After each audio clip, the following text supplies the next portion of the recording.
Hello, ladies and gents. Please like, comment, subscribe. Romie Reviews here. This is my recap for Celebrity Big Brother, Season 2, Episode 10. Remember, Tamar was head of household. She was able to get Kato out. She's super thrilled about that. And now Tom, he's trying to play it cool because he realizes that, oh wow, I jumped right into this. Sidebar, I have a new video up on my ASMR channel, and it's a roleplay video. The link is below and also above, so please click on it. Enjoy. Thank you. Tom is trying to calm down because Tom is naturally very paranoid. Ricky is trying to see, okay, Tom will be vying for head of household, and we just need to stay the course. We need to stay the course. Let's have Tom up. Let's have Dina up. At the worst comes to worst, Kandi's replacement, and we'll be good. That's the quote-unquote game plan.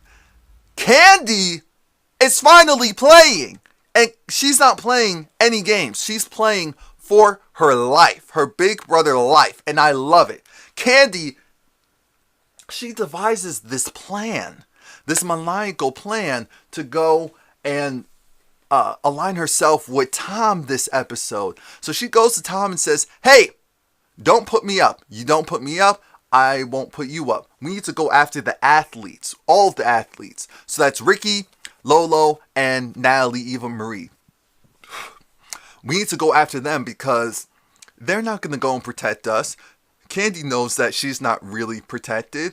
And so she makes a little deal with Tom. Tom's not sure if he can trust her yet. And so he's just kind of looking at her like, oh, okay. Cute, beautiful gowns. I'll believe it when it actually materializes. Now, this Omarosa is back. She's hosting this competition, and it's the dice competition. If you're not familiar with the show, it's where they're in these life-size dice, and they have to go and flip the dice so that it's on the correct number. The number that it's on has to be the one that hits the mat. So they have to roll around, and in this life-size dice, if it's a 6, the 6 has to hit the mat, and the person who's able to do it first wins, or whatever number it is. And obviously your goal is to do the least amount of moves because then it's easier for you to win. Tom dominates. And the important thing about this competition is that Kandi, she could have chosen Tom, but Kandi instead chose Natalie. She lost, but the whole point is that to show her alliance and favor to Tom, she made sure not to go against him in this competition. And Tom ended up winning. So he's the HOH again, and now everyone else is freaking out. Everyone else is freaking out because obviously they were gunning after Tom, and they made no secrets about it. Now, Tom has his own game plan that he wants to do. Kandi's like, yeah, I told you, good job, to Tom. Natalie realizes that, hey, why did Kandi choose me instead of trying to go after Tom again? And Tamar is trying to downplay it like, oh, well, she knew she wasn't going to win anyway, so maybe she just wanted to throw you a freebie or something like that. It's like, well, that doesn't make sense. Dina, another person. I said, oh, so everyone's just been biding their time. Dina goes and says, you need to go after the athletes. You need to go after the girls. Put up Lolo. Put up Natalie. Period. Get them out of here. They're going to win. You have Kandi. You have me. You have you. Maybe we can flip one of them. Maybe. But at most, we could at least have a good chance of, shaking the power in this house. I'm thinking, so everyone's now competing? Everyone's now turning up. Everyone now. Tamar eventually talks to Kandi, and when she talks to Kandi, she's just like, Kandi, what are you thinking? What's going on? The girl Tamar, like I told you before, I don't trust those girls. They're not here to protect us. I trust you because because Tamar's like, but they saved you. No, you saved me. They were going to put me up and out of this house. No problem. I know that. You told them that can't happen. So I trust you, and you need to trust me when saying we need to break those groups up like you were willing to do previously. Tamar's like, you know what, you're right. You're right. And I just love this because it is insane to me how things are flipping in this house. That's why you can never assume. So now Tom's upstairs and he's trying to, all the people that he can put up, he's trying to go make them feel comfortable. He tells Natalie that, hey, you're a pawn, and the only reason why I would put you up is as a replacement. Only reason is as a replacement. Because his goal has always been Ricky. So I think in the back of her mind, she kind of knew that, even though she was gunning to protect her group. Lolo, she said, I'm definitely putting you up, but you are a pawn. You are the pawn. There's no way that you're leaving because I don't want you to leave and there's other person that needs to go, period. Ricky, he tells Ricky, you're going up as a pawn, but you just have to win the veto and da. And Ricky didn't like that plan. So Ricky said, well, I have a rebuttal. Tom said, wait a minute.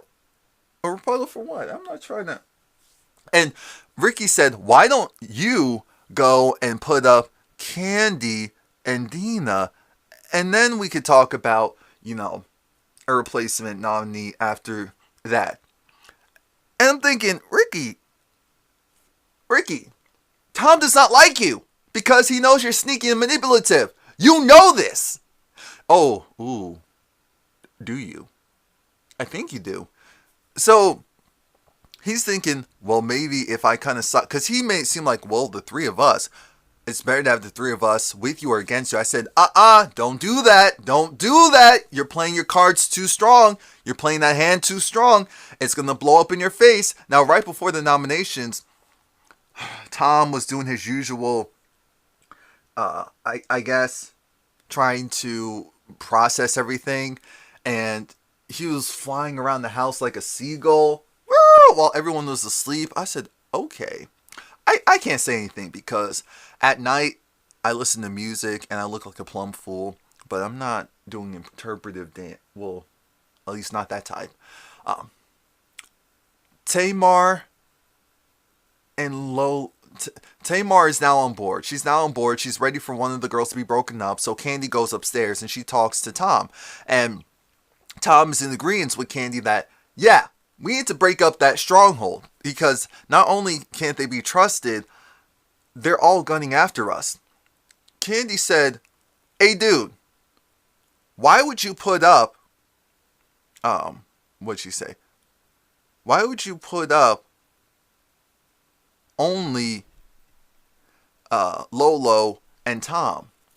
Because what if, now listen to me, what if Kandi, again with the strategist, says, hey, if both of them don't go up at the same time, then one can take the other off, as in Natalie and Ricky.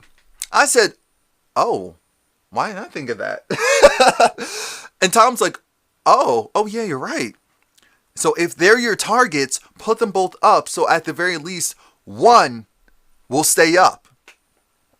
And she said that Natalie probably doesn't have an issue with you and probably was never really just gunning straight for you. These are the people she could be gunning for. I said, oh my God, Kandi's playing. Kandi is playing. I'm so proud.